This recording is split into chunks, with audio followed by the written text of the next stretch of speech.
We're live. Oh, Where's the intro? Oh, there it is. Where we live. Where we go to the live.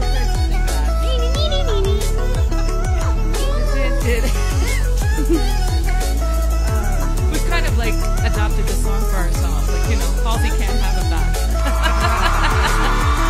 hey. It's got a good vibe, right? Hey guys, welcome to our Thursday evening space and Anything Goes with Marella and Julia. And in typical fashion, we are just a tad fashionably late, but that's kind of how we roll.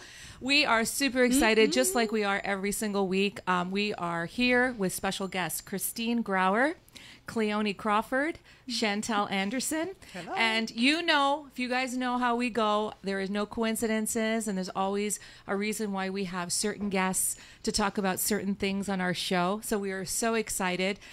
Thank you as always. I want to thank you guys.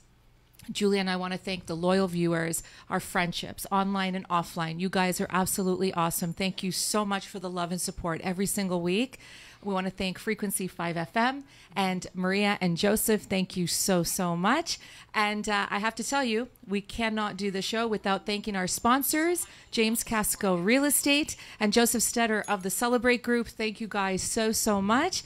And let's just get right into it. We have had, what a month of very powerful, very thought-provoking, very profound discussions and guests on our show. Okay.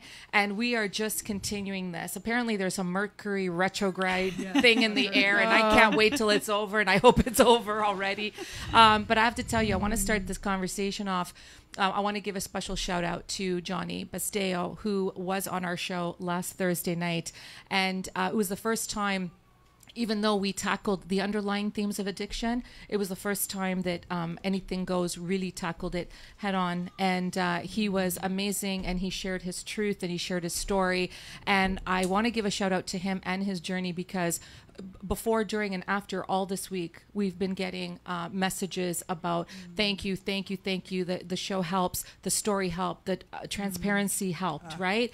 And this is why, and it's powerful for so many people. So thank you so much. And I know that you three lovely ladies have a lot of stuff to say, and so I'm going to also preface it by saying, Julia, once in a while we'll break out into song, perhaps, or what I do. maybe some comedic, humor, and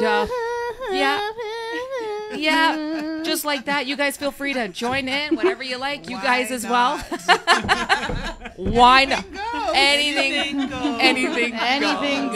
And you guys let us know who is tuned in. We'll get to all your comments. We love the engagement. Thank you so much.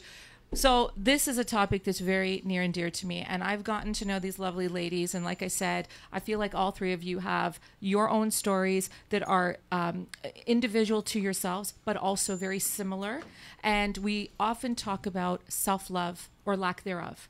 We talk about self-awareness of how we are, if at all. We talk about self-empowerment or lack thereof. We talk about self-worth or lack thereof, right?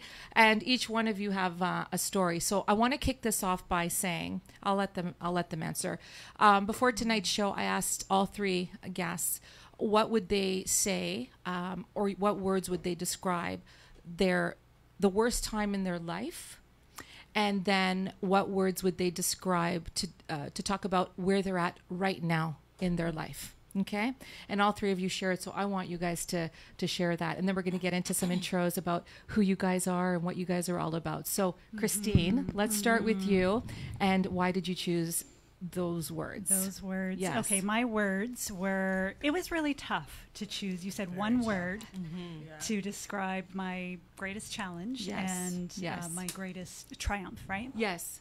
And so, to come up with one word for my greatest challenge was challenging. Yes. And in the end, it was abuse. So that was the theme through my life, through my childhood, through my first boyfriend. And so it went from physical abuse, and that was for 6 years.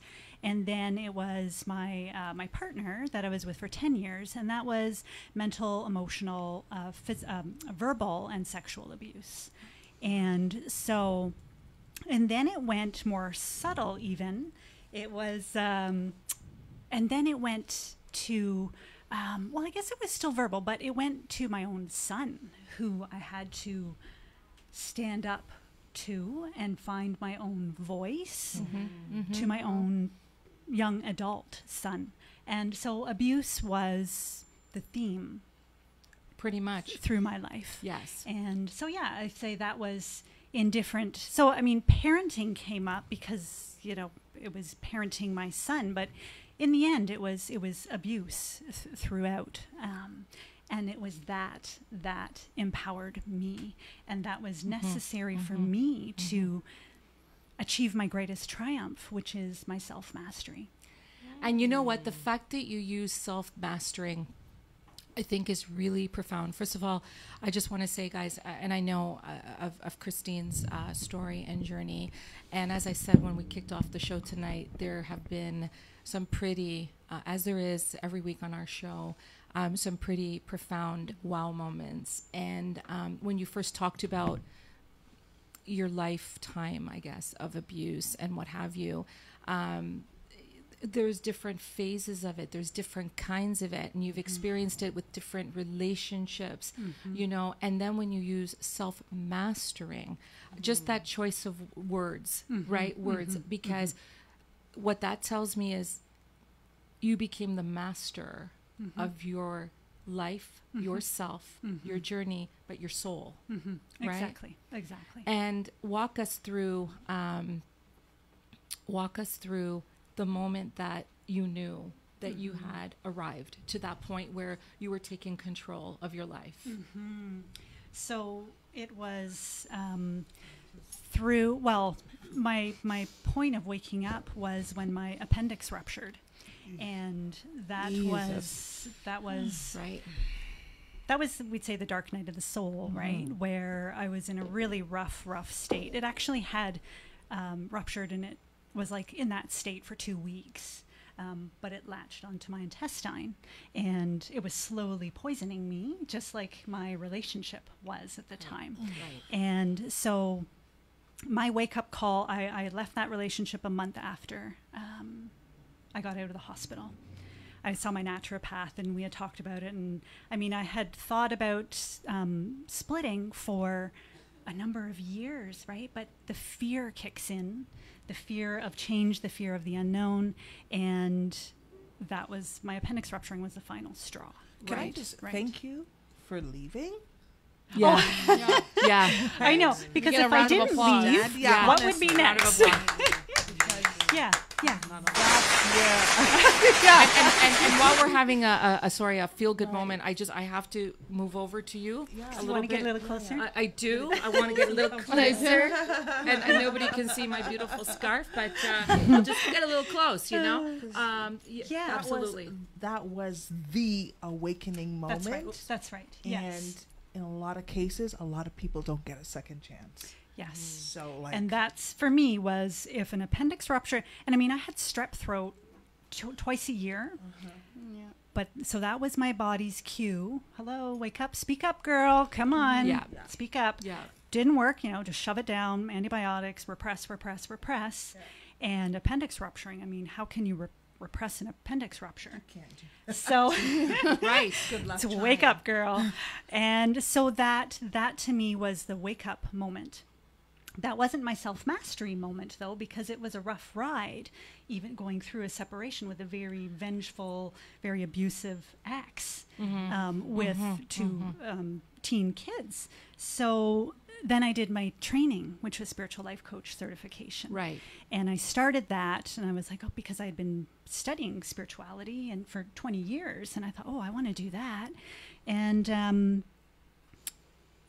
my coach would do his lessons, and I'd be like, I don't need that. My family was great growing up, right? Whoa. Yeah. The things that I delved into. So what I've come to learn is that I have a protective personality that wants to protect me and wants to protect my memories, and it wants to prevent me from experiencing pain. Yeah. Yeah. And then I have me, who is my spirit. And so how I've mastered myself is when I go through life, and when I can tell the difference from when my spirit, the truth of who I am, is engaged, versus that protective personality who wants to protect me. And it's really that little scared girl who saw her mom beaten and strangled and the bullet holes in the dresser. It's that gets triggered. Yeah. And so to be able to go, okay, you know what? Validate, it's perfectly normal for me to be feeling this way right now, but it's not functional because I'm almost 50 and I can stand up for myself. I can call the police if I need to. And so that to me is knowing when I'm coming from my highest self. Yes. And navigating my life as my highest self. So, first of all, a round of applause for Christine. Okay, I've been crying all month, so just, you know. That's what Mercury's doing. Yeah, I'm Making us telling you, cry. it's just like, Makes it's sense. just, you know, slapping me silly with all these like wow moments. Thank you. We're going to continue to get into it, but thank you for, talk about an icebreaker. Thank you for sharing. We're going to get into it more. Sorry for rambling. No. I'm gonna give you your turn. I want to give you, but I just want to say thank you, first of all, because listen, we talk about this all the time about how hard it is to share our stories and share our truth. And this is what this platform is. And this is what social media should be in the context of supporting one another, because everyone is going through something. And a lot of people are going through many things, you know.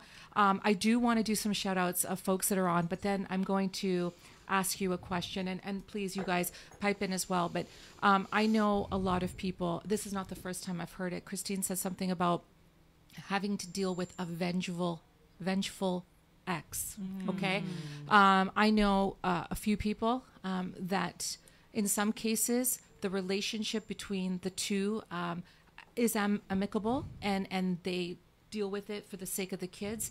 But then I also know that both parties, one or the other or both, are just so spiteful, despite the fact that they have children together, that ultimately ends up hurting the kids. So I'll give you a minute to think about this, but I want to know, what do you think in your situation, or in people's situation, what makes them so vengeful that they have to use their kids as a way to get back at the very partner that they had the kids with? Do you know what I mean? So I know I'm going to give you a minute. I just want to say thanks, you guys. Anna Yanni is on. Hello, lovely. How are you? Thanks for tuning in.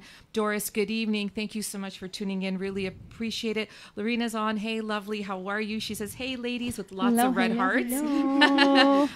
We've got Victoria Laurie Favis. She says, hi, luscious ladies. Victoria. Right? She says, hi, luscious ladies. First of all, Victoria, I just want to send you out so much love. Her mom passed away last week. Sending you so much love. She is not only a dear friend, but she is a resident psychotherapist. She comes on the show once a month, and she'll be back on the 12th of December. Can't wait to see you back on here. She's a spitfire, and she tells it how it is, and she speaks a lot about toxic relationships and how to stop dimming our lights and things like this. Thank you so much for tuning in. Really appreciate it. Oh, Julia Scalise is on the line. Hello. Victoria says, she says, Mercury retrograde is definitely over for now. Thank God. Okay, thank you. We've got, I guess we've got Gary, but I don't know which Gary is on the line. Julia, which Gary? Oh my gosh. Sorry. Gary Henry. We met him at the Mo Mondays. And I'm looking at. How are you? But okay, we love you. Okay, Gary Henry. Hey, how are you? I hope to see you guys next Thursday night. I hope you're well, Gary. Sorry, I just realized that I was using someone else's phone. Then we've got. That's why her mind is all over the place. No problem. Then there's no a few weeks ago. Every once in a while I have a guy friend of mine calling me during the live show on WhatsApp, and I actually pick it up just to see what they have to say. And we're always talking about relationships at that point in time. So there are no coincidences. Lorena says, always tuning in, never miss the best lives. Aw, thank you so much. Really appreciate it. We've got Marcy Fry.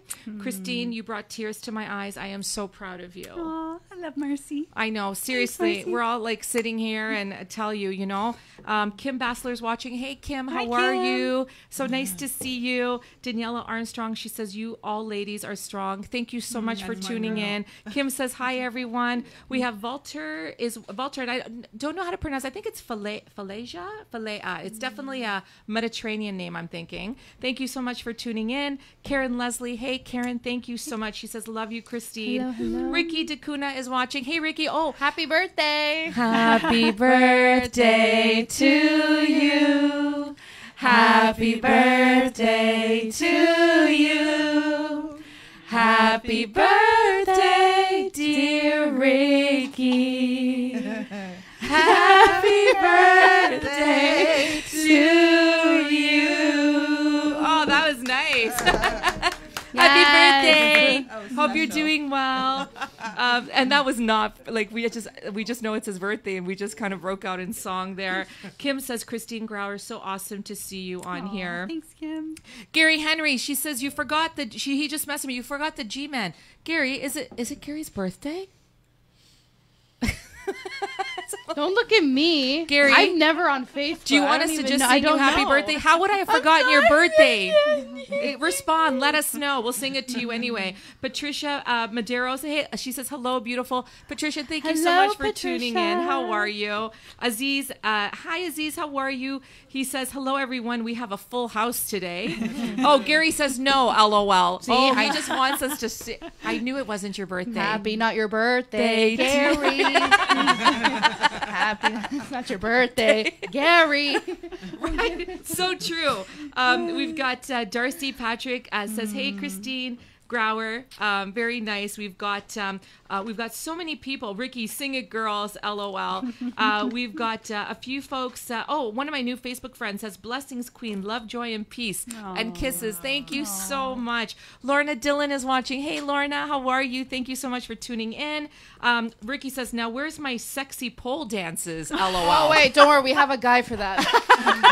Renato. Okay. Kim Wilson is watching. Hey, Kim, how are you? Thank you so much for tuning in. Doris says happy birthday. Gary sending me messages on WhatsApp. He's like, I have no choice but to love you guys. That's right. That's right. You have no choice. We got Lorna says, hello, ladies. Patricia, I'm good. I love your show. It's very inspiring. And Kim Wilson says, hey, thank you guys so much, honestly.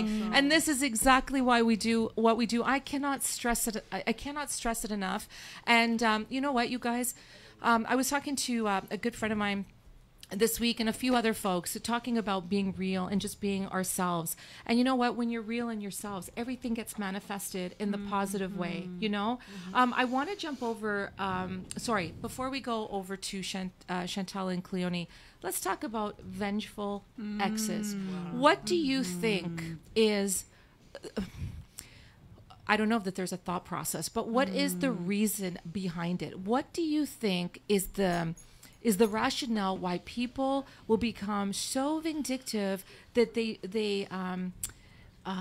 hurt the kids, they hurt each other? What do you think it is? What You know, Narcissist. honestly, narcissist? I mean, Plain that and sums it simple. up. That sums it up. Yeah. Plain and simple. Someone who's incapable of thinking about anybody else or equating anybody else's value except for their own. Yeah, Right? yeah, I don't think it's intentional. Like, we all believe we are right in what we are doing, even though it may be doing harm to another. yes, We believe that we are doing the best that we can in that moment.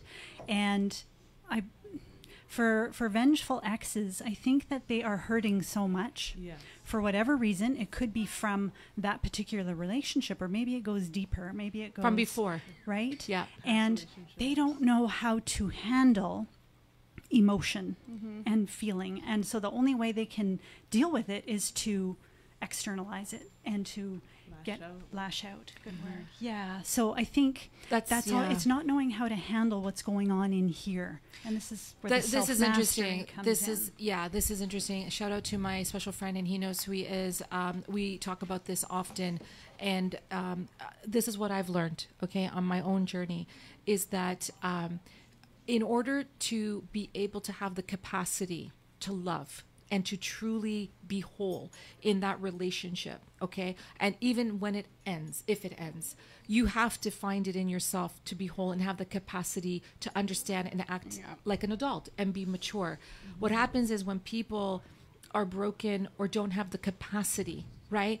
And they're hanging on by a thread, anything that makes the situation even more vulnerable, all of a sudden, like, the claws come out, right? Because people are dealing with so much inner turmoil that they don't know how to handle it. And so who's the person that gets the worst of it? The one that they're That's the close. a narcissist. That's a narcissist. Yeah. Chantel, you talk often about toxic relationships. I'm going to ask you the same thing. Same question on the hot seat. I know the answer, but it's very powerful, powerful. Your biggest struggle / challenge / catalyst, and then your biggest triumph as it relates to what you've been going through in your life.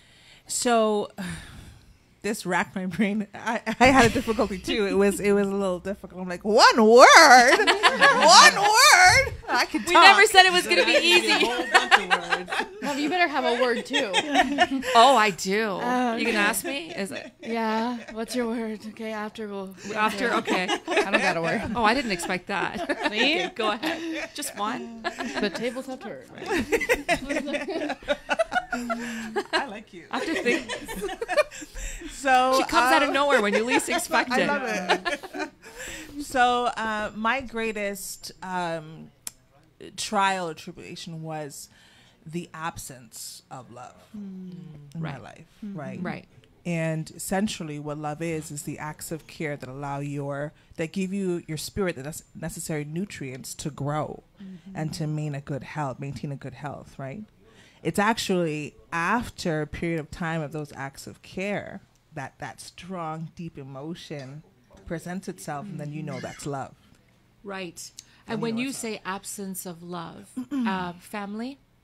I didn't know how to love myself. I didn't understand what love meant, and neither did the ones around me. And that's usually what happens. We think that we're giving our children, love in the fullness of it and the power of it. Yes.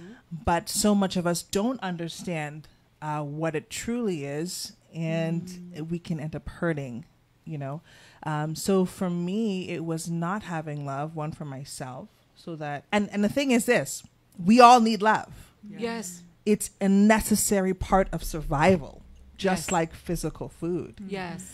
So I didn't know how to provide my own love, so that would open up abusive situations, because what I've been taught was how to receive love through expectations. Right? Yes. Oh, expectations. Through expectations. That's a whole other, right? Not a whole other, another and 3 we had a hours of conversation about this. Yeah. Right. So you're growing up, mom says, hey, do this and I'll love you. Dad says, hey, I'll do this and I'll love you. Now, there's nothing wrong with guidance. Yep. Right. Yeah. But we become so dependent on that. And when it's not a healthy Dependence. Yeah.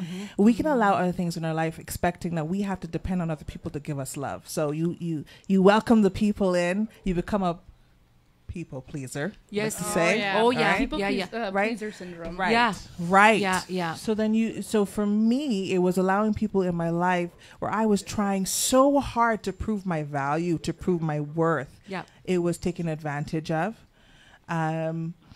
And there was abuse, right? And, there was this one critical time in my life where, everybody had turned their back on me. And because I had to stand up for myself and what I believe to be true, a new way of living, right? Yes, So, yes. Families and tradition and all that type of stuff. Yeah. So, I was a huge people pleaser. That's where I got all my sense of self-worth and value, period. When the people that I needed, they turned their back on me, I fell into a bit of depression, right? Yeah. At that time, I had just met my husband, and, we got engaged, and boop, Surprise. Yes. And, you know, here I am. This is supposed to be a joyous time. I'm supposed to be getting married. I'm supposed to be having, you know, I have my first child, and everybody that I'm looking to share it with, I'm not able to share it with. And there was a lot of, I'm sugarcoating it. So there was a lot of abusive words that were shared Right. and behaviors that were right. And presented. Chantel, sorry to interrupt you. I just want to, you've opened up so many underlying themes within Right. what you've just said, Right. right? When you said that people weren't there for you anymore, that they turned their back on you, one of the things I find is that sometimes when we need to change, right? And we need to love ourselves, and we need to stay true to ourselves and take the bull by the horns and get things done. The very people around us, whether they're family, friends, lovers, business colleagues, it doesn't matter, don't understand it. And you know, people are fearful of change, and what they don't understand, they kind of put a wall on against. course. Do you feel that people were not supporting you and turning their back because you're kind of coming out of this turmoil, right? And they didn't understand you're trying to find yourself, and they just had a lack of understanding. That's exactly what it is. It's a fear of the unknown. Fear so of the to speak, unknown, right? Yes. I was told, oh, you're going to hell. You know, I've been told a The whole classic bunch of Yeah. things. Wow. We can break this down. We can go for a very long time. Yes. And I know we No, don't worry. We're Joseph, good. We're good. Please rack up another 3 hours. Thank Keep you so going. much. Oh my God, this is But like, no. Essentially, Yeah. the people that I depended on for my life source, spiritual life source, that was cut dry. And what happens? You starve, right? A lot of us fall into depression. For me, it was depression, then postpartum depression. Right. Right. You know, I'd be stuck in my room most days, barely ate, barely bathed, you know, didn't really sleep. How long did this go on for? Ooh, A while, right? Mm-hmm. And I was so terrified of everything in my apartment. I would be afraid to go by the balcony because I'd fantasize about dropping my daughter over. Or okay. cooking in the kitchen. I'd be, don't put her in the stove. Don't put her in the stove. Don't put her in the stove. Don't put her in the stove. It's the worst thing because you can't believe that you're having these feelings. Yes. Yes. And so on top of that, you're beating yourself down. Let me tell you, there is Oh my nobody out there who could beat you up like you can beat yourself up. and you know what? 100%. Again, you know, I go back to Johnny, our guest last week, and a few other people who have said it in different ways, but he said it like this: the thinking disease or overthinking disease, or however. And your feelings, the way you felt with the depression and the postpartum depression, how? I mean, I know they're closely related, but how much of this need for love and then losing this love or not having it available to you affected your way of being able to charge forward when you got married and had your Absolutely, it completely, because we had started off and we were not financially secure. Right. So that Right. was another. So the person that I was supposed to, this one last person I was expecting to be able to lean on, we weren't at the best because things were stressful. We're both young people, both starting out. Yes. So it completely removed the legs from under me. So altogether, Right. there was no Right. Altogether, it was gone. Altogether. So where you are right now, based on right? Yeah. Where I mean, I saw your baby outside. Absolutely gorgeous. Number 5. I can't believe it. I can't Oh my believe gosh. it. I can't believe it. Congratulations. Thank like you. beautiful, beautiful, Thank you. beautiful. Thank you. When you look back to, and we're gonna deep dive into these lives and Yeah. journeys. Don't you worry. Okay, we're getting. But when you talk about, I want to give a prelude to everyone's stories because there are all these themes, as you know. When you look back to all of this and now where you are now, how would you say things have changed?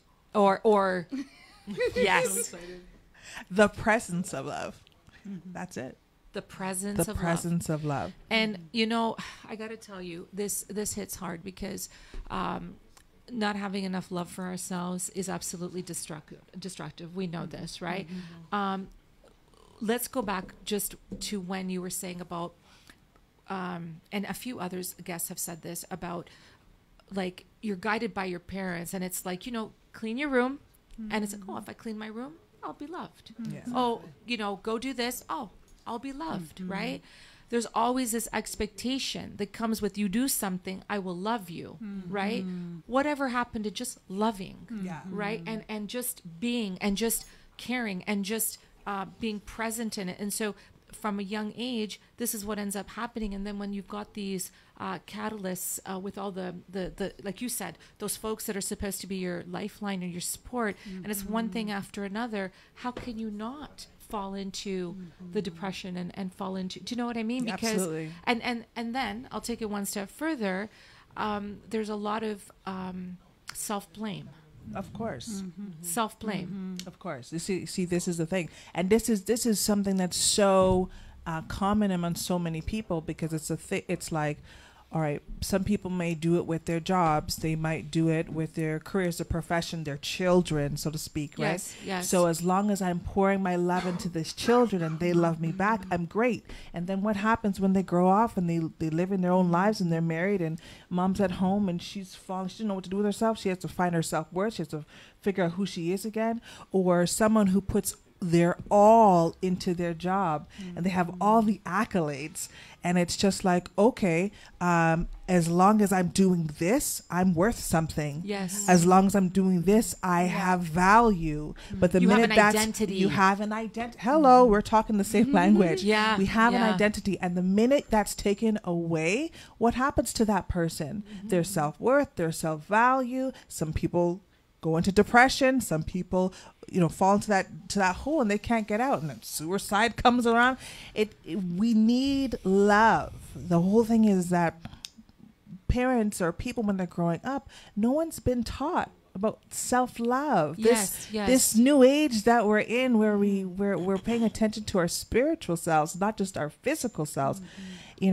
We never knew back then, or my parents never knew what self-love. They're coming from the Caribbean, where it's just about hard work. Make sure you get to school, do your thing, and et cetera, et cetera, Or et even the cetera. discussion around mental health. We don't talk about that. Black people yeah. don't talk yeah. about mental health. That's forbidden. It's like, shut up, fix yourself up, and get to going. Stop being lazy. That's what it is, right? But these are real problems that we really have to start addressing. But at the end of the day, that nutrients that we need to keep going, just like your physical body needs food, your spiritual body needs food. And that nutrients is just from that phenomenon that we call love. And I have to I have to ask you, before I ask you this, in terms of where things are at with the relationship with you and your family, if I may ask. Yeah. And you can be as open, or I always say this with all our guests, be as open or sugarcoat it any way you want, but Or don't sugarcoat it. We're all here to learn, because you know what? I think that a lot of people go through similar things. But one thing I do want to say is, in this world of instant gratification and this need for love, it's like watering the garden. I always use this analogy. You plant seeds, you water the garden, you hope that the flowers, come, right? We have to water ourselves. We have to fuel ourselves. And then we wonder why relationships don't last, or last 10 minutes, or they don't go anywhere or anything, because I believe like there's this expectation that person over there is going to give us what we need. But you know what? I will go on the ledge here and say that what we need is love for ourselves. Hello. First and foremost. Go on the ledge. That's law. You need to learn how to love yourself. Because then everything first. else is like, okay, you can Yes. handle that. If that's not working Yes. for you, I'm good. But Yes. if there's this, like you said, expectation that person's going to fuel me and whatever, and then they don't have the capacity themselves to get to the gas station, Right. there's going to be a lot There's of going to be a disappointment. problem, right? Right? Now, don't get me wrong. Like, parents need to guide their children, but that can't be the only thing. The child needs to be able to learn how to love themselves as well, Yes. right? That Yes. can't be the only thing, because then that's the way we operate with everything in our lives. Is Yes. just thinking, okay, but self-love is necessary. So, what is it with my family? I had to learn how to love myself. First of all, what love meant. What love meant. What love even Yes. means, Yes. right? then how to love myself. Then when I learned how to love myself, I could show my husband how to love me, right? Yes. And in turn, he showed me how to love him, right? And then now, as we grow our children, we try to teach them how to love themselves, right? It's a process. It's and you know, you're putting in the work. never-ending process. And you're putting in the work. Absolutely. Whereas before it was this, I don't know, this, I guess, unwritten understanding that what putting in the work, it just is. Right. Just, No, you know? there isn't. Right. There isn't. And a lot of times you said it, you hit it on the nail. On the nail. It is watering the garden. But with females, we grow up watching these fairy tales, right? Oh, the And Disney Channel. the Let me Disney tell you, the Channel, prince does not exist. Cinderella, Right, and right. you know, Kidding. Sleeping Beauty, and where are they teaching us that one day, you know, our Prince It's all a Charming fairy is gonna tale. find us, and as long as we're their beautiful spouse and do what we need them to, what they need us to do, then they're gonna make us happy. But just like you have to learn how to love yourself, you're responsible for your Yes. own happiness as well. I want to use this as a segue, if you don't mind. I want to give a shout out to my dear friend, Jermelyn Patricia Barnes, and You know her. I do. She's awesome. I do know her. Love her to bits. Jermelyn, I want to give a shout out for two reasons. One, because she's awesome. Yeah. Number two, she had a Beauty for Ashes workshop on Sunday, and I attended along with Oh, a whole bunch of nice. wonderful women. Nice. And I think Jermelyn was watching the show tonight. If not, she's going to catch the replay. But Hi, Jermelyn. I know that Hello. she's awesome, and I know that this is going to resonate with her because in the workshop, it was an amazing workshop, by the way, you guys, and you know, she's very transparent and she's very open about what she's been through, right? And then everyone in the room felt very safe to open up about what they're going through. And there was a lot of talk about relationships and the relationship with each other or ourselves or with our significant other or things like this. And what's really important is she talks often, and this is why I wanted to do, well, the shout out, but at this particular point, mention this, communication is key. So tell me when a about it. communication doesn't exist or there's a breakdown, well, everything else kind of dissipates with it as well, right? And thank you. And but she talks a lot about communication and when it breaks down. So when you're talking, Chantel, about how you and your husband had to work individually but collectively and then great things, you know, started to happen. Right. It's very important. And so in this world of instant gratification where it's like in a single swipe you can meet your soulmate, it's like, what do you mean I got to put in the work? I don't want to spend a week on this. Like that saying, You know? like that saying, Prince Charming is a dick, bring on the frogs. Is there a saying that says that? Never heard that. Yeah, it's There from, is now. I forget where it's from. It's There from is it's from something. I forget where I've heard it from, but that's what it is. Well, Prince Charming is a dick, bring on the frogs. So I want to do a few more Honestly. shout outs and then Cleone, we are going to get to you. Everybody's stories are very powerful tonight. And like I said, there is no coincidence why the three ladies are on our panel tonight, because as I'm sure you guys can see, there is a pattern. There are a lot of similarities, even though the journeys might be a little bit different and how we handle it. But there's no one person that's alone, and that's what I'm trying to say, and that's what Julia's always trying to say, that there's help around us and there's support everywhere, you know, and people should not feel ashamed not to open up and talk about things, because yeah, it means you got to face it and you've got to deal with the pain of what it is, you know. But when you start to release it and you start to talk with other people, you know what, believe it or not, you start to realize, right, Julia, that a lot of people are going through similar things. And also, just a quick thing, when you were talking about how kids should, you know, love themselves, grow up to One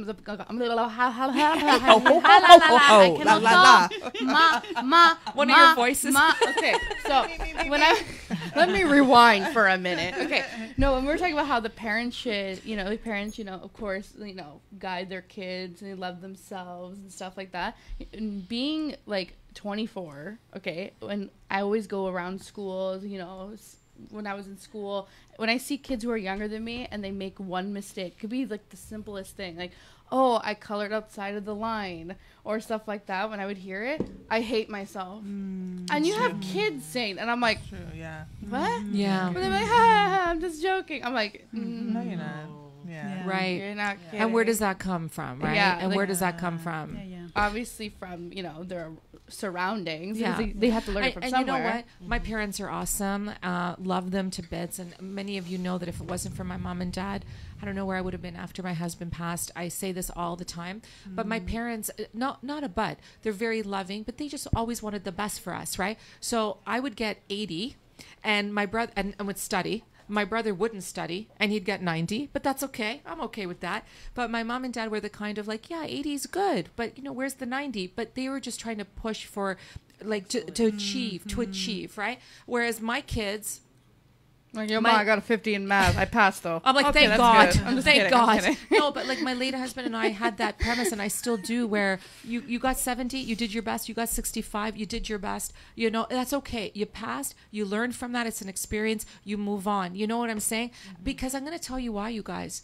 There's too much stress and pressure and anxiety out there. Why are we putting So more? even if they don't pass, it's okay. Even if they don't pass, right? it is It's okay. not, oh, you passed, it's okay. It's like, you know what? Yeah. You got out of bed today. It's Yeah. okay. No.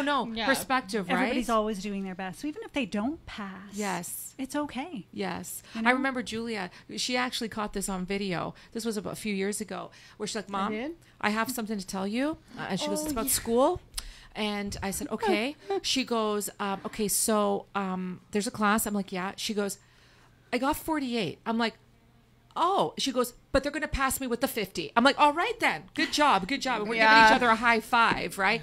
But the whole premise there was she wasn't afraid to tell me. No, but that was a joke, though. Yeah. I didn't actually get a 48. No, you got Not like, saying that's a bad thing, but still. no, I know. She wanted to see my reaction. She's like, oh, okay. Like, but wow. we're always trying to be like, look, as long as you do, your best, but that extra like pressure, it's not good for anybody, Okay, let me just get to a few people, and then Cleone, we want to hear from you. So I thought you picked us because all our names start with C. Oh, So there's actually yes. it was Oh, deeper than that. I got one. It is. I got one. Are you guys ready for this? Okay. So there's Chantal, of course, Cleone, and Christine. Okay. The 3 C's. And I did think about this when we were doing the flyers. So I'm going to do a little bit further. We're talking about communication. We're talking about compatibility. We're talking about connection. Nice. We're talking about conversation. We're talking about, there's one more. Compassion. Oh, there's a few more. So there's a lot of C's, right? So in that case, bring on the 10 other guests. Come on, guys. I'm just joking. Come on. But yeah, it's true, right? Imagine. It was not, you know what? Okay, I'll say that it was on purpose, but it really wasn't. Okay, we've got, sorry, you guys, lots. Ryan Radin is watching. Hey, Ryan, how are you? Thank you so much. Ricky says, I'll pass on the male dancer, LOL. You sure? I mean, he's available Monday through Fridays. We got, Patricia says, agree, narcissist, 100%, selfish, not educated. We often talk a lot about narcissism and gaslighting and that sort of victim role and stuff like this. Rhonda Lauer is watching. Rhonda, thank you so much. Our lovely Arlette is watching. Hi, Arlette. Thank you so much. Lisa McLean is watching. Thank you so much. Patricia says, oh my God, I connect so much with the show today. This is really helping me listening to all of you guys. Good job. Thank you so much. Lovely. Thank you. Kim Bassler says, I love that, Christine. I feel we need to keep that perspective. Honestly, I struggle with all the labels. People are doing the best they can. It doesn't mean we have to put up with their behavior, but putting more fuel on the fire doesn't help. You know what, Kim? That is 100% true. And I said this last week too, and I say it often.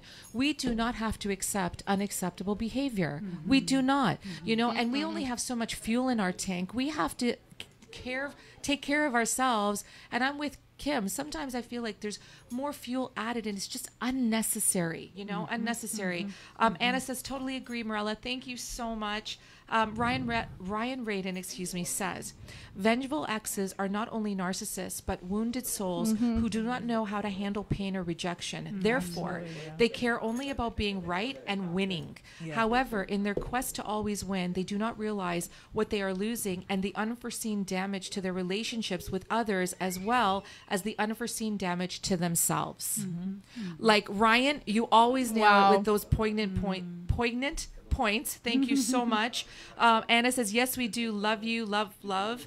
Christine is watching. Hey, Christine. How's it going? Hey, Christine. Dwayne Miley is watching. Hey, Dwayne, how are you? I hope you're doing well.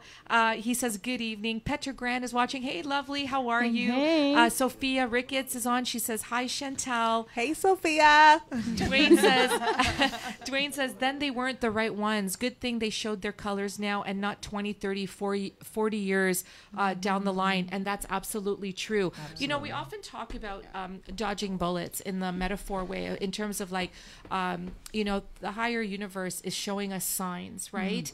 And you're right. Like a lot of times we all think like, oh, like we can get this right or we can fix it or there's, you know, must be me. Well, you know what? Maybe it's not. And we have to, but if we don't love ourselves, we always think that we must be the problem, right? I just want to say, Jamelia Gregory is watching. Jamelia, how are you? Hello. I saw Jamelia at Jermalin's workshop. Thank you so much for tuning in. Sorry, I hope I get this right. Lidui Alu? Beautiful ladies with lots of red hearts. Thank you so much. Sophia says, great topic. Thank you. Jody says, that is on who, when you find out on who is your real friends. That's true. You know what? Like, sometimes you have to go through experiences to find out who your real friends are. And we're going to talk about this because I have a few questions for you ladies on that. In that case, let me take the Advil now. No, but you know what? Those are bitter pills to swallow. But you know what? It's like we were talking about toxic relationships and unacceptable behavior. Just because someone is in our life or has come into our life doesn't mean that we don't stay true to ourselves. And a lot of people cannot handle that. And we might have to, but sometimes we might lose friendships along the way, right? And that's tough, but we'll get to that. Kim Bassler says, preach, all we need is love. Absolutely. Lorna says, hashtag love yourself first. 100%. Kim says, you are speaking my language. Love yourself. Lorna says, having expectations often leads to disappointment. Yeah. So I don't expect Very, anything very anymore. true. Gloria Bryan is watching. Hey, lovely. How are you? Hope you're doing well. Jermalyn is watching. Hey, Jermalyn, we just gave you a shout out a little while ago. Hope you're doing well. We all agreed you're awesome. And your workshop was amazing. Anna says, yes, beautiful parents. Because Anna and I have known each other since we were young girls, and they know my mom and she knows my mom and dad very well.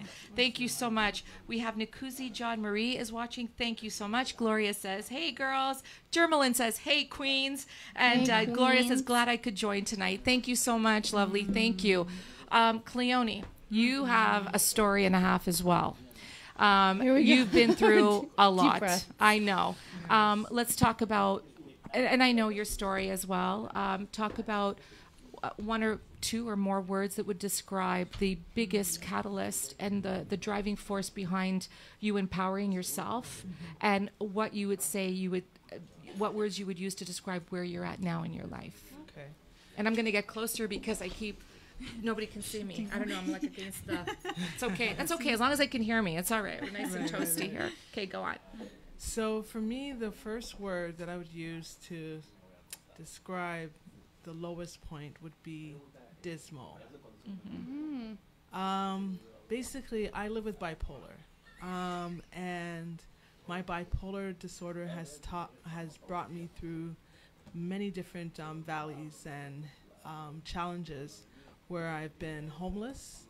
I have been incarcerated twice in prison.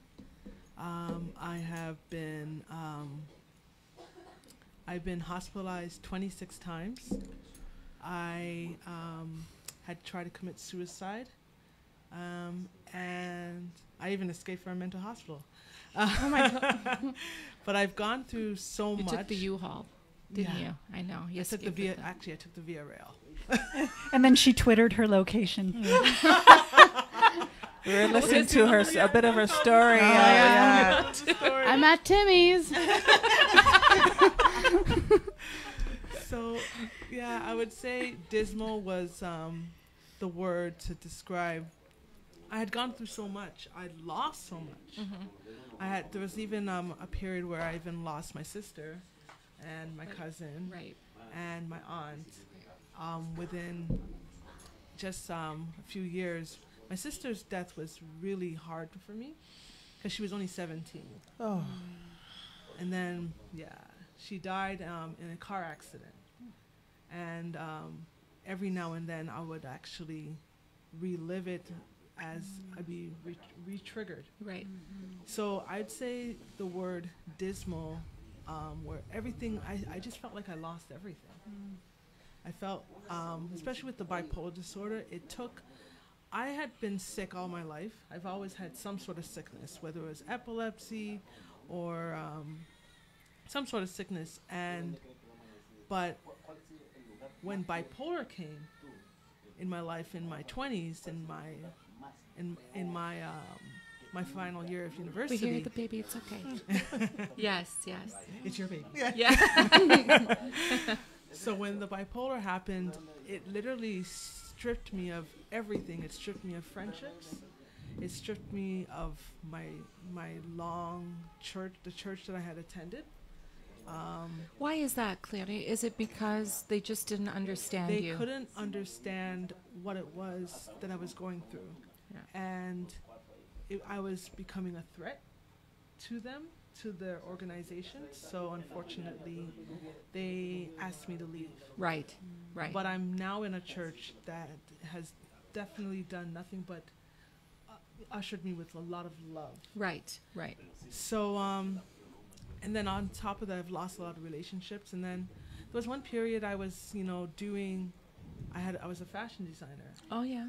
And I was on television and magazines and newspapers, and I was doing so much. And then when bipolar happened, I lost my reputation.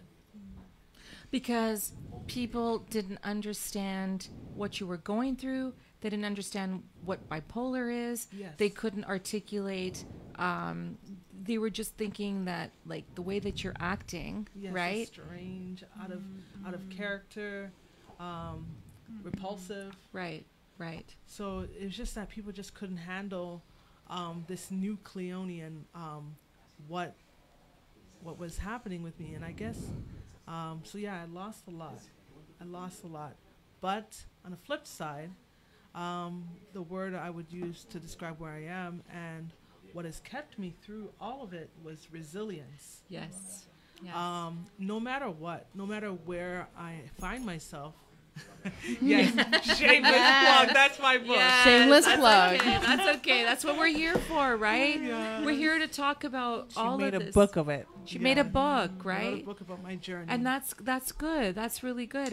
And sorry, continue. Because I was just going to ask you in terms of like now, you've had a lot of, I feel like, triumphs, even though okay, sorry, let me go back. When I heard about everything you were telling me, everything that you went through, and just what you're sharing tonight, dismal is such a, it's, I would have used a far stronger word because I'm like, wow, like you've been through. The fact that you used dismal, though, what that tells me is you still had hope, right? Yes. And you're still hopeful, Yes, right? yes. Which comes into play with the resilience, Right. you know. So as you haven't escaped any hospitals with U-Hauls lately, though, because we No. haven't seen anything on. Right, you've been good. I've been good. So tell us how you've changed it around. Well, for me, the word, like I said, resilience. For me, it was my relationship with God. Yeah. My relationship with God gave me this hope. Like I remember once I was suicidal and I was just like, I've lost so much. I just want to die. But there came a point where I finally was able to look myself in the mirror and accept my situation Right. and basically say, my name is Cleone Crawford and I have bipolar and that's okay. Good for you. A round of applause. Honestly. So when I was able to accept that I had bipolar and live with and just look myself in the mirror and not be so hard on myself, from there I was able to turn things around. Right. Because acceptance is the key. Sorry, I'm hearing like some background noise, and so I can't hold on one second, Joseph. Love you guys over there. But shut up. I can't hear it. I'm kidding. Sorry. I'm hearing some background noise. Love you. Love you. Sorry. Because Cleone's speaking so, and I want everybody to hear it. Sorry, guys. Thank you. No, I know. I'm just hearing some background music and some noise. And I'm like, just shut up. No. Come on. It's out of love. It's out of love. It's out of love. No. But I was just going to say, I try to be as politically correct He's like as choking possible. on his water. Love you guys.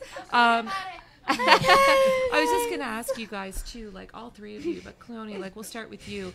While you were going through all of this, and as you've kind of started to overcome and be resilient, how much or how little role did your family play in either the positive or the negative side of things? Well, there were some family members who really couldn't handle what I was going through, and they rejected me, and they laughed at me, and it was challenging. But there were other family members, like my sister and my mother, who basically stuck through it all. They went through it with me, and they they stuck through it, and they went through it with me. They always gave me encouraging words, and that was helpful. The affirmation, because one of my love languages is affirmations. Yes. And so just having them let me know that they loved me despite the things that I had gone through. Yes. was so helpful. And then there was also my church, my new church, APC Ministries. ABC Ministries. So that new church where I had a pastor who, no matter, I came into the church literally broken. Yes. I felt like as though I lost so much, and that nobody wanted me around because of who I was now. But when I went to that church, the pastor there, he ushered me, he accepted me for who I was, and he gave me lots of affirmation, letting me know that this is just a season that you're in. Yeah. And that there is hope for the future, and just to keep pressing. And I remember there was even one period, just a segue, there was a period where I felt like I didn't have hope, and I remember I was walking in Pickering to church. I was forcing myself to get to church because I was just like, if I could just make it there, I know I can make it one more day to hear a word of encouragement. Right. And I remember walking to across the bridge on Whites Road, and I remember standing over the 401 bridge, and I remember looking over the bridge, and I was like, you know what? I don't think I want to go to church today. I think I just want to die. Oh my God. Wow. And I tried to jump off the bridge, but there was a small voice that said, just keep going. And someone actually saw that I was trying to jump, and they called the police, and then the police came, and they asked if I was okay, and I lied, and I said, oh no, I was just looking over the bridge, for the scenic route. I just was thinking. And then they're like, okay, we just want to make sure that you're okay. And from that day, I recognized that I would never try to commit suicide by jumping ever again. And just by getting to church that day, I was able to receive a word of encouragement. And every time, even though I was going through my depression and everything, just being in that atmosphere where I could hear a song, especially my book's called The Music of My Life. So like music, another thing that helped me was music. I would medicine. just, Oh, it was yeah. definitely a medicine Music for me. is medicine. It's my for us. therapy, my music therapy. Oh, don't get us started. We could dance for you tonight, and sing, and we could do all of that because we have. But Yes. I have to tell you, I'm feeling very emotional. I'm feeling very emotional right now. Let it flow. Yeah. Let it you flow, let it flow, let it flow. I just, I always I put myself in people's line of sight in their life as they're visualizing and telling a story.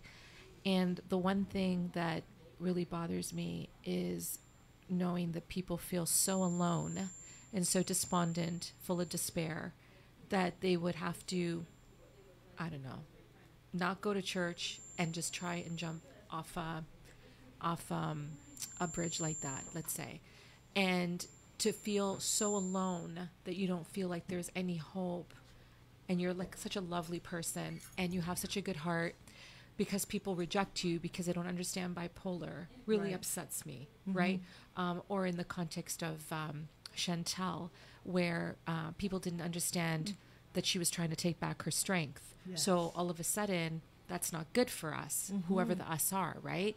And then in Christine's case, the years and years and years of abuse, and you're such a beautiful person. And so I get very emotional because we're all supposed to love one another, and then you wonder why people are starving for love and feel so hopeless they don't know how to find it. So even though I know everyone's stories, just sitting here listening to you say it again, I'm just feeling very, but it's a good vibration, and I know that you guys sharing your truth are helping a lot of people out there. So I just wanted to say that because I'm feeling very like I said, I warned you guys at the beginning of the show, okay, as in the last month, there is going to be a lot of, what did church do for you, Cleone? Because I know that after that day, you found an understanding for yourself and a path for you to become very resilient in your path to where you are now. Well, for me, my relationship with God and attending church, it gave me they validated me. They made me feel as though I was still a person. They made me feel as though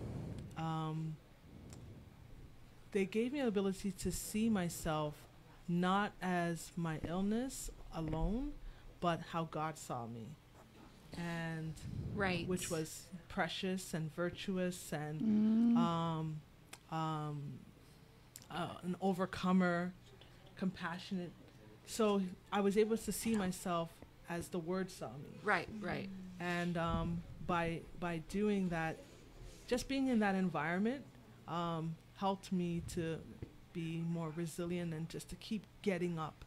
And getting up, I had to do this on a daily basis. It wasn't something that happened overnight. It was something that I had to do day by day, just getting up, and just getting up.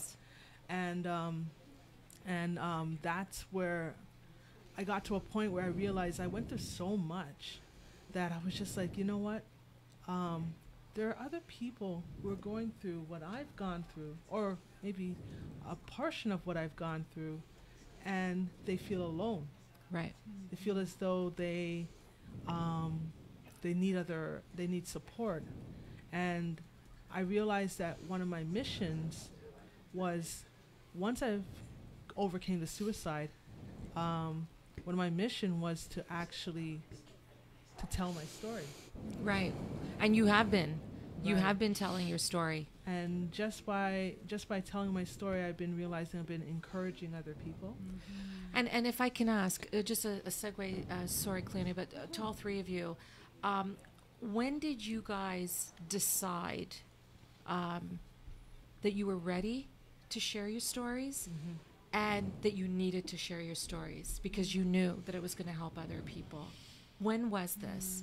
Because, I feel like it's not an overnight thing. No. People don't just go, I think today I'm going to just talk about, it takes a long time. So when was it for each of you that you decided to become more open with your truth and what you went through and sharing, whether it be on social media or through a book or on stages or even just a conversation with ladies at a coffee place, When did you say, enough is enough, I need to start talking about this? Christine, when was it for you? Yeah, like you said, for me it wasn't an overnight thing at all. So I did my spiritual life coach training, and in that my life completely transformed. And I began helping clients and their lives transformed. And then, so I was going through this stuff with my son, and I managed to just be calm and happy through it all. And people were like, whoa. Calm And and then- happy through it all. Yes, right? Yeah. And so then people were like, well, you should write a book. And then I'd say, oh, you don't know the half of it. Like, so then I was like, Several books. Yeah. And I thought, well, there's such power in this work. And if I can endure what I've gone through and feel unconditional love every day and unlimited joy and love, regardless of what's going on outside of me. Yeah. Yeah. And if I can feel this way, then I want others to feel this way. And the only way that I can help others is by letting others know what I've gone through. Otherwise, how can they know? And it's only in seeing that hope, right? Because when we're in it, it feels so heavy and so hopeless. And yeah, so when others are in that state and then they can see that there's somebody who's been there and look at them today. And so that it's through that, like just feeling freaking awesome myself and going, you know what, other people need to feel this. And it's so doable. Like it's so doable. And for everyone out there that thinks it's not doable and that you can't do it, you can do it. Yes. And we're all with you, and you have so much support. You have no idea. You have no idea. I listened to you speak at the Hub Inc. that Kim Nelson put together. That's the first time we met. Yeah. And just so you guys know, we always say how we know our guests. I met Christine in Waterloo at the Hub Inc. Event a couple months ago. Absolutely was wowed by your just genuine thank you. beauty inside and out. Cleone and Chantal, I met through Facebook and mutual connections, and we developed a beautiful friendship. And you can develop a beautiful friendship online and understand each other's, pain and struggles, but also triumphs. And then I got to talking to them, got to know them, and that's why the three of them with their stories are on the show tonight. Chantal, yourself, in terms of I know you've been very open. You do a lot of stuff online and you're sharing your story. When was it for you where you thought to yourself, you know what? I need to start not shouting out from the rooftop necessarily, but if you are, that's great too. When did you decide that, you know what, you could help other people by opening up about what you went through? Okay, well, I wasn't able to share anything until healing took place. Yes. Because when you're in the midst of that, you're extremely sensitive, and opening up about something that is so fragile can do more damage if it's with the wrong person, right? Yes. So it was healing first. And then I think I've always had a nature to always help others in those times of need. Right. So from as far back as I can remember. So I was always doing that. It wasn't something that I thought about. Hey, I can do it, Right.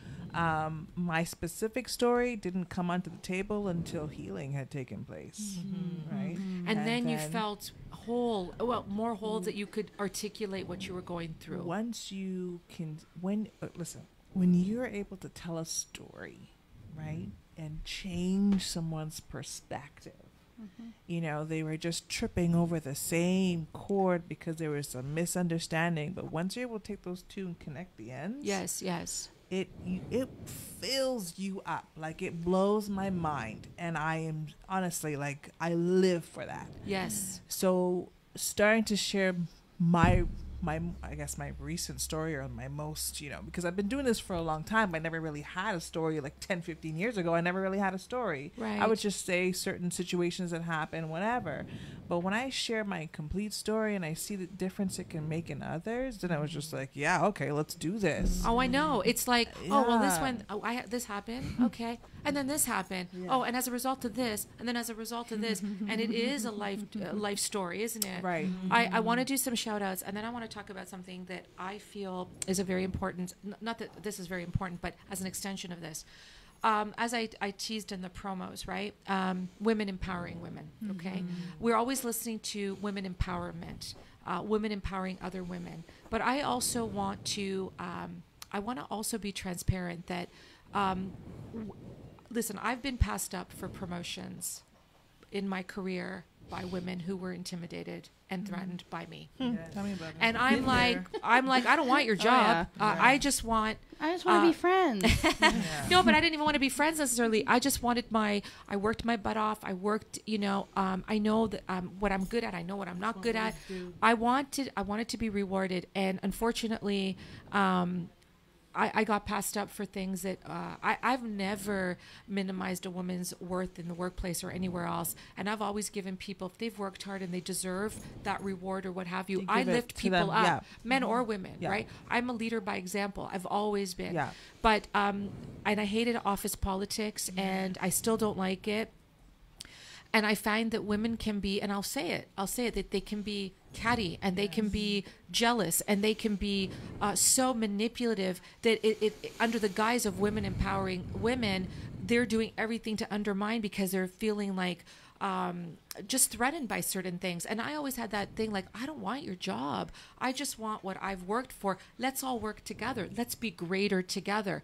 But where I'm going with this is that what I've learned is that I look deeper, and the people that are feeling this way, right, are not empowering themselves first. That's why I always say we empower ourselves first. We're going to help everyone. We want to help everyone, but people are hurting. People are feeling lonely. People are feeling vulnerable, and it makes people do some crazy things, right? So I want to talk about that. I want to know if you guys have had some experiences there, because you said tell me about it, and also in the context of friendships, because you know why, you guys. We're all friends. We can all be friends. We have lifelong friends. We have friends we've just met 6 months ago. But along the journey, you're going to find who's in your tribe and who's not, right? So let's talk about that. I want to know if you guys have had some experiences.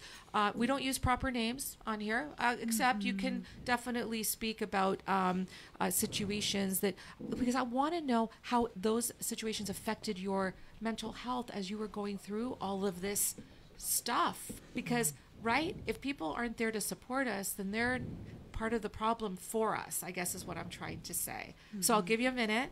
I'm going to do some shout outs. I know Gloria had made a comment. I saw it earlier and I wanted to make sure. Sorry, go ahead, sweetie. No, yeah, for sure. It was here. Oh, here.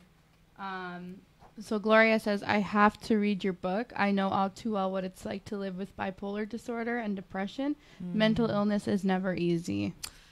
Gloria, thank you so much, lovely, and thank you for saying that. Absolutely. Also, Kim says, love you, Morella. Kim, thank you so much. I'm so fond of you. Johnny is watching. Hey, Johnny, how are you? We gave you a shout out, a couple of shout outs actually earlier. We were talking about your strength and talking to us about your journey last week on the show. And we've actually made some really cool references about some of the things that you had said. It's a very powerful subject tonight. We're talking about all kinds of things, self-love, self-worth, self-awareness. We're talking about depression, but also thinking and overthinking and how much it can be our enemy, right? Thank you so much for tuning in. We've got Daniela Armstrong. She says, love you girls. Thank you so much. Kim Bassler, what a true, honest show. Love you all. Thank you so much. Johnny says, hey guys. Daniela Armstrong, Lady Cleone Crawford, you are strong. Yes, absolutely. Jimmy, hey Jimmy, we were wondering what happened to you. I haven't seen you. Jimmy is on. Hey, how's it going? He says, oh no, I need to go back in time. I just made it. That's okay. No worries. You can always catch the replay. Right. Andrew Davids is watching. Thank you so much. Jimmy says, can you do the program all over again? We can try. But you listen, you didn't miss Julia singing yet. She's gonna sing in a little while. I don't know what I'm singing. I don't want. Doesn't matter. Doesn't matter. Stop. You know, but you know what? You pick a profound song that speaks to you. She always does, and she has a beautiful voice, as you guys know. So we've got Anna saying, "Sending all my love to you all." You have inspired me so much tonight. Yes, we need to support and spread the love. Absolutely. Daniela says, true. Adele, hey, Adelma, how are you? She's watching. Hello, Thank you so hello. much for tuning in. She's our dance friend. We have many dance friends who tune in. So thank you so much. Lorna says, people are in our lives. Oh my God, I always say this too, lovely.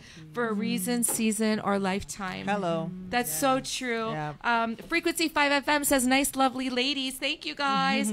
Dwayne Mightley says, in this day and age, women empowering women is so important, but it should be done with guidance so people know once you get your cup filled, you then have to go empty it to fill the next person up, then go refill again and keep the process going. And you know what? That's so true, because sometimes I talk about the energy sucking vampires, right? And they don't mean to be. I think people just generally gravitate to people that can love and support them. But if it depletes our fuel, then we've got nothing left for ourselves, right? Dwayne, thank you so much for that. Yes, Frequency 5, we want Julia to sing too. Adelma says, Julia, please sing. I think you guys should spam the chat. Julia, don't. please sing. And hey, requests are welcome. I shy. Don't talk to me. Adelma says, Don't I'll talk be to watching me. the replay. Just got in. Thank you so much. Oh, Lorna, I'm every woman. So fitting for tonight. Every woman. Na, na, na, na. Yeah, no, I'm not a singer. Adelma says, love you. Thank you so much for tuning in. I'm the dancer. I'm not the singer, okay? Let's talk about, and I want to be conscious of time, but Joseph said, hey, we can go all night long. All night. All night long. I love Lionel Richie. I can't even lie. Let's talk about some friendships along the way. This is what I have found in my journey. When I talk about my journey, I talk about, as many people know, my 10-year journey after losing my husband. And I find that I've gotten some of the biggest support and love from people that I've just met. And then some of the people that I felt should have understood me and have been there for a long time didn't understand me anymore. Yes. And it's not that I stopped loving them. I just could not, we just stopped being in the same, I guess, gravitational path. So Chantal, does that spark anything for you in terms of your journey, and how have you dealt with it? I have one friend. Well, that's not family related, because Yes. like I have family, right? Yes. But we've been friends over 15 years, and what keeps us together is that we're both just as passionate about progressing and supporting and becoming the next level us. Yes. And I find that so important. I've had to shed a lot of friends along the way. I mean, not every leaf was meant to stay on the tree, right? Right. Yeah, that's it. How did it make you feel when you had to maybe part ways, and maybe you didn't not feel like you wanted to, but how did it make you feel? Like you felt like you had to? Yeah. You had to. Sorry. Right. No, At I know. the end of the day, Yeah. right? If you're not like, if you can't help to serve, and I hear what I'm saying. If you're not able to help serve my well-being, Yeah. if you're taking away from me my ability to thrive, Yeah. then you can't be here. And like you said with the garden, it's just like, Oh, yeah. It's one of my favorite analogies. It's true. I always use it. Yeah. If you're hindering those plants from growing, what do we do with those weeds? We pick them out from the root. Yeah. Right. Always. And And it's not easy, but it has to be done. It is. Yeah. It's not easy if you don't understand fully why you're doing it. Yes. If you understand why you're doing it, it won't matter to you. That's right. Right? That's right. We have different friends, different relationships, right? Yeah. Not every friend is meant to be your best friend. Right. I That's have right. different level, but in my one circle, I got one friend, It's nice. right? Yes. And that's how it's been. I've had situations where I used to be a hairstylist for many years. Yeah. Okay. And I was a top seller, right? Produced the most, had the most clients and produced the most products, Yeah. excelling. Yeah. And I got fired. Why?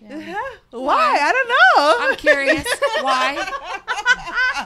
You know, why Why would do you I think? get Well, I believe that I feel like there was friction there, but there was friction for no reason. I'm a happy, go-lucky individual.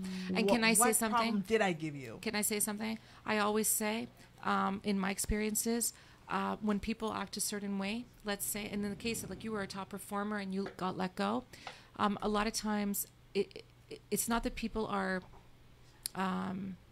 unhappy with where we are. They're unhappy with where they're not. Yeah. Okay, and they're threatened by our strength. That's all it is. Right? And that's what it is, right? Yeah. So if you keep thinking that it's because of you, then it's going to be hard to separate. But That's if you it. understand it's just their problem and it has absolutely nothing to do with you, it's not hard to separate. Right. Right. Because you know what? The old me would have been like, okay, maybe to a certain extent I might still be, but no. But the old me would have been like, I'm sorry, what the hell? Are you kidding me right now? And you know what? Even now, maybe I would have been like not happy about it and I might have a conversation. But I'm like, you know what? This is absolutely meant to happen like this. Thank you. Yeah. And on to the next, because it's redirecting me to where it redirected you to where you had to be. And not every friend was meant to be your best friend. Exactly. Do you feel like people feel like they have to be your best friend? Sometimes I feel like we need to be best friends right away. Sorry. No. That takes a little bit of time, though. Yeah, it takes a Not little bit. everybody You gotta was- earn that. Right. Not It's so everybody's true. meant to be your best friend. That's and true. that's okay. Yes, you're 'Cause right. we're all different. Thank you, Chantel, for sharing. Cleone, I know with you as well. You've lost a few friends along the way because they didn't understand about your bipolar. They didn't understand what you were. How do you feel about it? Do you feel empowered though? Like, do you feel like, okay, so I lost a few friends, but I've gained a few friends and supports. How have you dealt with that? Some of it caused grief. Yeah. Because you would think that they would understand what you're going through Yeah. because they've, I guess, been through the trenches with you. And for them to just turn and go away, it's just like, there's that moment of grief where you feel as though you feel you've lost something. But then when you start to look at the situation and look at the bigger perspective, you realize that it was there's a journey, there's a place where there's a place where you're going that they can't come with you in that new journey. You know what? You nailed it right there. And that is very, very profound because you know that. You're in tune with that. You know it. They don't, right? But you know it and you just keep going, Yes, right? right. Because they're meant to be at that. Again, I think Lorna, someone said it on the thread, season, reason, lifetime. Right. It's so true, right? Yeah. And you're okay with understanding that, right? Yes. Whereas before, maybe we would have been like, "Oh, this sucks. Why is this going on?" But you're okay with it because you know you're on a higher path for yourself and your Right. journey, right? Mm-hmm. Christine, do you resonate with that? Yeah. Oh, absolutely the same. And it's reason, season, lifetime is Yeah. exactly it. Yeah. And people will come in and out as needed. And for me, I think of it of an energy thing that like attracts like, right? And so whoever comes into our life is meant to be there for a purpose. Yes. And when that purpose has been fulfilled, then they will fall away. So in my case, things just fell away naturally. And then there were ebbs and flows. And then I wouldn't talk to somebody for 5 years, and then they do their work, and then I do my work, and then we'd meet up Right. at a certain place. But they did their work. They did their Yeah, work. Yeah. And so it just, for me, it happened very naturally. And because I was very self-aware, that I was okay with it all and understanding with it all. And Right, okay, you know right. what? This is just the way it needs to be right now. And all three of you have talked about the same thing. You empowered yourselves. You empowered yourselves, right? I have to say, it's really hot in here. Yeah, And I I'm was- taking off the scarf. the Jimmy, don't get left side of excited. my left leg is numb. I can't feel it. I keep fidgeting. I'm This like, is why I'm always wearing, because I know, right? Sorry, you Yeah, guys, I man. forgot to tell you. But anyway, Everything's hot. okay. All right, then. Sorry. dang it. So having It's said gonna be that, one of those podcasts, huh? Okay. so having said that, guys, I do want to do a few more shout outs, and then we want to get into sort of our speed round of final thoughts. And I want to do Julia's going to sing and a couple of announcements. And by the way, you guys, Cleone, Christine, and Chantel, can be found on Facebook. They can be found on Instagram. Please follow them. Please connect with them. I mean, this is just the tip of the iceberg tonight. We just wanted you guys to, I mean, there were some really deep truisms tonight, right? But this is like we said, we could go on for hours. The relationships, the toxicity, the deep levels of communication breakdown, the depression, like everything that, you know, finding ourselves. And this is what I said too, like sometimes when things are feeling like we're against all odds, right? It can go either way. That's when we decide to fight or we decide to give up. And you guys are all fighters. And Julia, on behalf of the both of us, we do want to give you guys a big round of applause because you've been through like a lot, like a lot. And like I said, we could be on here for 4 hours, you know. Tell me about it. So let's see what else these folks are saying. Thank you guys so much. A lot of engagement for sure. Oh, Lorna says I might be down with a duet. Well, Lorna, you're coming. Yeah, because we're talking about this. Okay, I can't talk today. Okay. We're talking about, because I have this song in my head from Sam Smith called Lay Me Down, and she sang it. And I love that song. Are you singing it tonight? Yeah. Okay. But that's what she said. Lorna, you got to come on the show. You guys can sing together. Sorry, I know some of these. Oh my God, look at all the LOLs spamming in the chat. Thank you so much. Benjamin DeGraff is watching. Hey, Benjamin, how are you? Looking forward to seeing you next Thursday. We've also got, Dwayne says jealousy. Yeah, absolutely. A lot of jealousy. It's just kind of the root of all evil, I feel, like, especially when we're talking about vengeful exes and things like this. Green right? ain't a good look on ya, honey. I know. It's so, no, but it's so true, right? Lorna says, people that leave your life are supposed to, as painful as that is, their leaving is making room for more and much better in your life. That is so true, right? It's so true. Powell Rowan, thank you so much for tuning in. I am just glued to this broadcast. I have a son living with bipolar, and I hope and pray one day he will get to where you ladies are. Love you, Cleone. Thank you so much for that. Thank you. Cheryl is watching. Thank you so much. Oh my God, for a minute there, Lorna says, Marla, I need to hook you up with my heat beater. I was like, okay, I read that the entire, I was like, what? The heat beater? I'm going through menopause again. It must be. Same. Thank you, Lorna. Lorena says, yay, Julia's going to sing. Yeah, everybody wants to hear you sing. And then Lorna goes, love that song, Against All Odds. Yeah, me too. I absolutely love it. So let's do, Julia's going to end the segment with a song, but let's do some, when we do final thoughts, before we do final thoughts. Again, I'd like to thank our sponsors, James Casco Real Estate and Joe Stetter of the Celebrate Group. Thank you guys so much. I cannot have the show end without saying two things. Number one, Joe Stetter, thank you so much. Because of him and because of all of our connections and what have you, I don't even know if Julia knows this, but I'm going to be featured on the Prickly Pear YouTube live broadcast Sunday night. Thank you. Thank you so much. Thank you guys. Ron Furman, who is the producer and host, has invited me. And we're going to be talking about all kinds of things. And I don't know who has to fasten their seatbelt, him or me. I'm not actually sure yet. I will send all the details, you guys. Thank you so much. I feel very honored whenever I get asked to share my story, because there was a time when I thought that no one wanted to hear, like, what did I have to say that would make not make a matter, but that would make a difference in people's lives. And I do realize that was the wrong way to think, right? So guys, thank you so much. Joe, thank you so much. The other thing, you guys, next Thursday night, it is finally here. We are not going to be in the studio. We are taking our show to Venture X co-working space in Mississauga. Doors open at 7:30. We had said 7 o'clock, but we changed it to 7:30. Party's going on until midnight, until people want to stay. I want to give a shout out to Victoria, our keynote, Roger Caesar, our speaker, Leanne Babcock, one of our speakers, Benjamin DeGraff, our DJ on the scene. Then we've got Aya Grade, Petra Grant, Natasha Meister, Michael Orsini, and they're all going to be performing, singing, playing guitar. Julia with her tambourine, I'm sure she's going to be singing too. Probably not. It's going to be a lot of fun, you guys. I know a lot of people have gotten tickets already, and a lot of people are messaging me going, Marla, I want to come. I'm going to try to come. And definitely this is going to be a party, and we are celebrating the year of Anything Goes, right? Nice. And we're also celebrating only the beginning, because 2020, there's lots going on. And isn't this what it's all about? We're talking about power in terms of empowering ourselves to make changes in our life, right?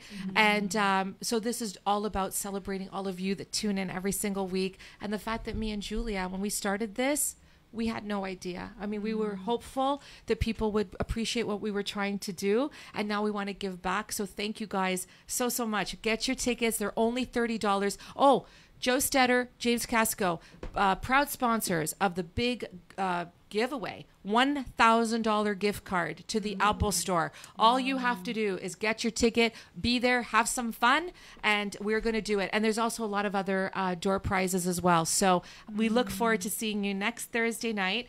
And I can't believe I mentioned everybody and remembered everybody's name without looking at my sheet. Oh, Yay! so, Julia, who's the last speaker? Who's the last speaker? Who's the last speaker? Okay, final thoughts. Julia, I know you're going to sing, but what's your final thoughts in terms of this very powerful episode tonight as well? My final thought is don't allow yourself to be sucked into a vortex, a black hole. You know, reach out, try your best to, reach out and talk to somebody. If you want to talk to me, I'm all ears. I got you. But because you're lovely. Yeah, I don't. Thank you. You're welcome. Reach out, and you know what? Spread the love.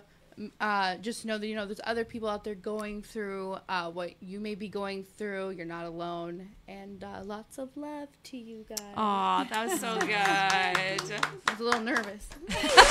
And you haven't even sung yet. Chantel, what are your thoughts? Yeah, just piggybacking off of her, definitely, like, there's so many people out there who are struggling and who are in that hole, so to speak, in the dark, by yourself, of your mind, tormenting yourself.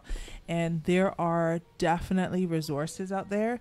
I myself am a spiritual health and love coach, and I help women, find real joy, love, and happiness after toxic relationships. We have, Cleone here, who has the book. She can let you know. I love the Vanna White reference. Yeah, she'll let you know where you can find that book. And Christy, she too is a spiritual health coach. So there's people out there who can help you. It's just a matter of reaching out and making it happen, because you only live one life. We don't get a second chance to do it over. So live your life to the fullest. And that's my final thought. That's awesome. Yeah. Chantel, thank you. Thank you. Cleone? I would say that no matter how far you go, there's always a way up. You don't have to think that your life is hopeless, but just recognize that, I'd say that there's always a way up. Just as long as you can get through, if you can make it through to the next day, you've done a lot. And just keep doing it day by day, especially for people with mental health challenges. Just want to encourage you that you might be in a dark hole, and you may feel as though there's no hope. But I just want to let you know that there is hope, that you can make it. You can do all. There's a scripture that says you can do all things through Christ that strengthens you. It's possible. So that's my word of encouragement. Beautiful. Thank you. Thank you. Christine. So for me, I want to give some tangible advice, for lack of a better word.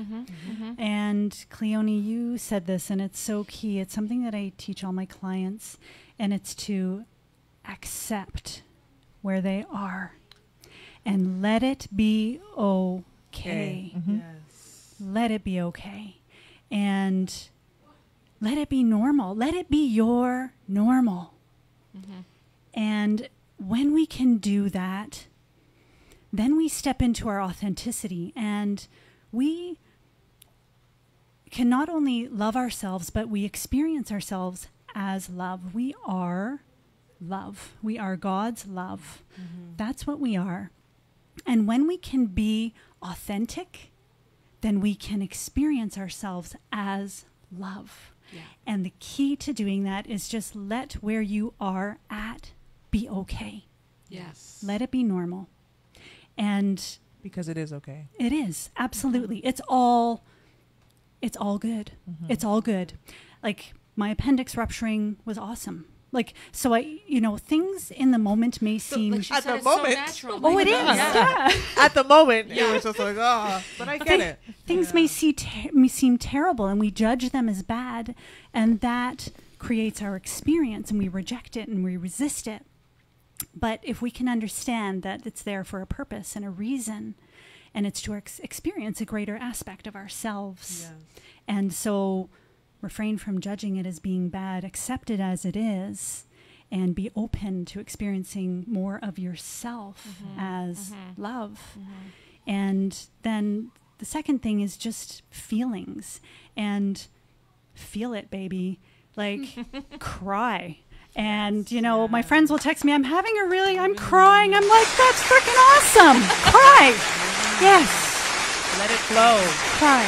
I've been letting it flow all month. Okay, like seriously, like okay, but I get it, because it's just powerful when you do that, and you're just saying that you are there for the other person, you understand, and even for yourself who are feeling the feelings, right? Yep. Feelings are meant to be felt. Yes. Feel them. Yes. Feelings are meant to be felt. I like that. That's beautiful. Thank you so much. So my final thoughts, you guys, are pretty much what I say every single week. A couple things I want to say. There's a lot of people that are walking around wearing masks. And I said this on Halloween night. It was a little bit of a metaphor on Halloween night. People feel like they cannot be themselves, that they are going to be judged, that they, are the only ones going through things. They're not. You're not. And open up. There's support everywhere. If you open your heart and your eyes and everything, there are signs all around showing you, that there is love and that there's support. And the other thing I wanted to say is embrace, open your mind and open your heart to possibilities, because we never know who we're going to meet. We're never going to know why, not even why. It's just, we'll know the why, right? But just embrace the opportunities that come, because everything happens for an absolute reason. And like Chantel said and others, there is one life, and we all deserve to love ourselves, to love others, to be loved. And why should we accept anything less? We shouldn't have to. So those are my final thoughts. And before I pass it over to Julia, guys, I want to thank you all so very much for the love, support, tuning in tonight. I just can't thank you guys enough. To our special guests, Christine, Cleone, Chantel. Thank you for my lovely, having us. Oh, you're very welcome. Are you kidding? We could have gone 3 hours, let's be honest. My lovely co-host over there, Julia Scalise. Again, we will see you guys next Thursday night. Get your tickets. Come out and party. Come out and celebrate. We are celebrating. That is what we're doing. Life is so stressful that you don't want to miss us dancing or singing, quite frankly. Like, let's be honest, it's just going to be awesome. So thank you guys. Frequency 5 FM, thank you so much. Have a wonderful evening. We'll see you guys soon. And Julia, over to you. Okay, here we go, guys. Okay, what are you singing? Lay Me Down by Sam Smith. Oh, I love that song. It's been in my head, so I was like, Okay, no do it. preparation. Okay, guys, here we go. Yes, I do. I believe that one day I will be where I was, right there, right next to you. And it's hard. The days just seem so dark. The moon, the stars are nothing without you. Your touch, your skin. Where do I begin? Words can explain the way I'm missing you. Deny this emptiness, this hole that I'm inside. These tears, they tell their own story. You told me not to cry when you were gone, but the feeling's overwhelming. It's much too strong. Can I live by your side? Sorry, next to you.